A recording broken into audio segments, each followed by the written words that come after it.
Hello दोस्तों, मैं इस वीडियो में रीजनिंग के कुछ क्वेश्चन लेकर के आया हूं जो एसएससी बैंक रेलवे एग्जाम में पूछे गए हैं। तो चलिए इनको देख लेते हैं जल्दी जल्दी। पहला 8 6 12 है, 3 5 2 है, फिर 21 5। यहाँ पे क्वेश्चन मार्क है, पूछ रहा है यहाँ पर क्या होना चाहिए। तो इन दोनों को अगर जोड़ते हैं ना तब भी नहीं हो पा रहा है, अगर इस वर्टिकल फॉर्म में देखते हैं तब भी नहीं हो पा रहा है। तो गाइस क्या करते हैं, इनका 8 और 3 का मल्टीप्लाई कर लेते हैं। 8 3 24 और 24 माइनस फिर 3 कर देते हैं। ये जो बीच वाला कॉलम है उसकी नंबर को माइनस कर देते हैं। 8 3 24 माइनस 3 करेंगे तो 21 हो जाएगा। इस तरह से यहाँ पे 6 और गुणे 5 करेंगे तो हो जाएगा 30, और 30 माइनस 5 करेंगे तो 25 बच रहा है। इस तरह से यहाँ पर भी हो जाएगा। 12 दूनी 24 और 2 माइनस कर देंगे तो बचेगा हमारा गाइज 20। तो ऑप्शन डी वाला यहाँ पे करेक्ट हो जाएगा। सेकंड क्वेश्चन देख लेते हैं। यहाँ पे क्वेश्चन मार्क है, फिर 8 लिखा हुआ है, फिर 64 है, फिर 216 है। अब देखो गाइज ये 8 जो है हमारा 2 का क्यूब है। 8 2 का क्यूब है, और यहाँ पे 4 ये 8 का स्क्वायर भी है और 4 का क्यूब भी है।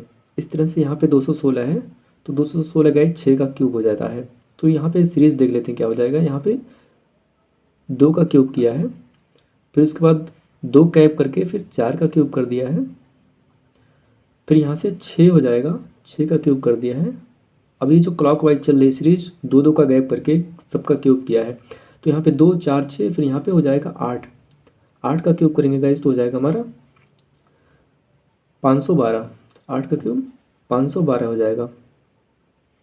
तो यहाँ पे ऑप्शन हो जाएगा गाइज बी वाला करेक्ट हो जाएगा। क्वेश्चन नंबर 3 देख लेते हैं। यहाँ पर 1 लिखा हुआ है, फिर 27, फिर 8 है, फिर 64 216 है, फिर 125 है, फिर यहाँ पे 343 729। यहाँ पे क्वेश्चन मार्क की जगह पूछ रहा है क्या होना चाहिए। देखते हैं गाइज, यहाँ पे अगर हम 1 का क्यूब करते हैं तो 1 ही हो जाएगा, और 1 का स्क्वायर भी 1 होता है। फिर उसके बाद एंटी क्लॉकवाइज चलते हैं। यहाँ पे 2 का क्यूब कर दिया है, 1 का क्यूब 2 का क्यूब, फिर यहाँ पे 3 का क्यूब कर दिया है। यहाँ पर 1 का हो जाएगा क्यूब, और यहाँ पे 2 का क्यूब, यहाँ पर 3 का क्यूब कर दिया है। इस तरह से भी इसमें भी चलना पड़ेगा एंटी क्लॉकवाइज। तो यहाँ पे 4 का क्यूब कर दिया है, और यहाँ पर 5 का क्यूब कर दिया है, यहाँ पर 6 का क्यूब कर दिया है। इसके साथ हम लोग एंटी क्लॉकवाइज चले थे, तो इसके बाद साथ एंटी क्लॉकवाइज चलना पड़ेगा। अब यहाँ पर देखते हैं, फिर यहाँ से शुरू करते हैं। 6 तक हो गया था, फिर 7 का क्यूब कर दिया है, यहाँ पे 7 का क्यूब हो जाएगा। तो फिर यहाँ पर हो जाएगा इस 8 का क्यूब, यहाँ 8 का क्यूब होगा, और फिर यहाँ पे 9 का क्यूब कर दिया है। तो यहाँ से 8 का क्यूब हो जाएगा 512। यहाँ पे ऑप्शन सी हो जाएगा। ऑप्शन सी यहाँ से करेक्ट हो जाएगा हमारा 512। इन तीनों के साथ में एंटी क्लॉकवाइज करके सबका क्यूब कर दिया है। 1 का क्यूब पहले, फिर 2 का क्यूब, फिर 3 का, फिर यहाँ से 4 5 6, फिर 7, फिर 8, फिर 9। चलिए नेक्स्ट क्वेश्चन देख लेते हैं। 14 नंबर क्वेश्चन है गाइस। यहाँ पे 6 लिखा हुआ है, फिर 5 है, फिर 126 है, फिर पूछ रहा है यहाँ पर होना क्या चाहिए। तो ऐसे अगर इसका गैस 6 का क्यूब करते हैं तो हो जाएगा 216, लेकिन यहाँ पे कुछ ऐसा आ नहीं रहा है। और यहाँ अगर करते हैं 5 का तो 125 हो जाएगा। तो यहाँ पे एक सीरीज समझ में आ रही है, इसकी अपोजिट साइड में, यानी 5 का क्यूब करके 1 ऐड कर दिया है। 5 का क्यूब करके 1 ऐड, तो 5 का क्यूब हो जाएगा 125, और प्लस इसमें 1 ऐड कर दिया है तो 126 हो गया। अब इस तरह से यहाँ पर भी 6 का, तो 6 का क्यूब हो जाएगा गाइस 216। 216 में फिर 1 ऐड कर देंगे यहाँ पे, तो हो जाएगा 217। तो यहाँ भी हो जाएगा ऑप्शन सी वाला 217।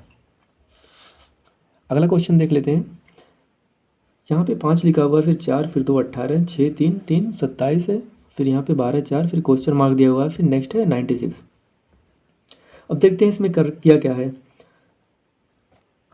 इन सबको जोड़ते हैं, 5 4 हो जाएगा 9, 9 2 11, नहीं सेट हो रहा है। इसका हॉरिजॉन्टल फॉर्म में देख लेते हैं, तो 6 5 11, 12 कर दिया है। यहाँ पे 4 3 7, यहाँ पर भी कुछ समझ में नहीं आ रहा है। तो देखते हैं क्या किया होगा इसमें। अगर इन दोनों को ऐड कर लेते हैं, ऊपर वाले 2 कॉलम को, 5 4 9 और 5 4 9, और फिर 18 में डिवाइड कर देते हैं, यानी कि 18 और बटा 2 कर देते हैं तो आएगा कितना, 2 हो जाएगा गाइस। यहाँ पे हमारा बचेगा 2, यानी कि इन दोनों को ऐड करके 18 में डिवाइड कर दिया है। तो इस तरह से यहाँ पर भी कर लेते हैं, 6 3 9 को ऐड करके 27 में डिवाइड कर देंगे तो हो जाएगा 3 बच जाएगा, 27 और बाई और 6 3 9, तो बचेगा कितना, 3 टाइम जाएगा तो यहाँ पे 3 हो जा रहा है। इस तरह से यहाँ पर भी किया है। 12 4 16 और 96 को अगर हम लोग 12 से डिवाइड करते हैं, ओ सॉरी 16 से, 12 4 16 हो जाएगा यहाँ पे, तो 16 से डिवाइड करते हैं तो बचेगा कितना, 6। तो यहाँ पे होना चाहिए 6, 16 छक्का 96, तो यहाँ पे 6 बार में ये पूरा कट जा रहा है। तो ऑप्शन इसके हिसाब से बी हो जाएगा, 5वीं का बी। नेक्स्ट देख लेते हैं। कह रहा है एक चींटी 5 मीटर चलती है और फिर 12 मीटर ऊंचे वृक्ष पर चढ़ती है, अपने मूल स्थान से वह कितनी दूरी पर है। तो मान लेते हैं कहीं यहाँ पर चींटी होगी, यहाँ कहीं चींटी है। कह रहा है 5 मीटर चलती है तो 5 मीटर फिर चला देते हैं, ये वाली डिस्टेंस है 5 मीटर, तो 5 मीटर चल दे। अब फिर कह रहा है 12 मीटर ऊंचे वृक्ष पर चढ़ती है, तो ये वृक्ष यहाँ होगा, यहाँ पहुँच गए, यहाँ वृक्ष है और ये है 12 मीटर इसकी ऊंचाई है। पूछ क्या रहा है इसमें, अपने मूल स्थान से वह कितनी दूरी पर है, यानी यहाँ से लेकर के यहाँ तक की डिस्टेंस बतानी है। तो कैसे लाइन ड्रॉ कर लेते हैं, ये यहाँ से लेकर के यहाँ तक की नियरेस्ट डिस्टेंस होगी। तो यहाँ पहुँच गई, ये 12 मीटर है, ये 5 मीटर है। अब यहाँ पे ये 90 डिग्री का एंगल होगा और यहाँ से पाइथागोरस थ्योरम से ये डिस्टेंस निकल जाएगी। करना क्या गाइस, इसका स्क्वायर कर देते हैं तो हो जाएगा 144 और यहाँ पे इसका स्क्वायर कर देते हैं बेस का तो हो जाएगा 25। दोनों को ऐड कर लेते हैं तो यहाँ पे 9 हो जाएगा, यहाँ पे 6 और यहाँ पे 1। अब इसका अंडर रूट कर लेते हैं, अंडर रूट करेंगे तो बनेगा क्या गाइस, यहाँ पे 13 × 13, एक पेयर बाहर निकालेंगे तो बचेगा 13।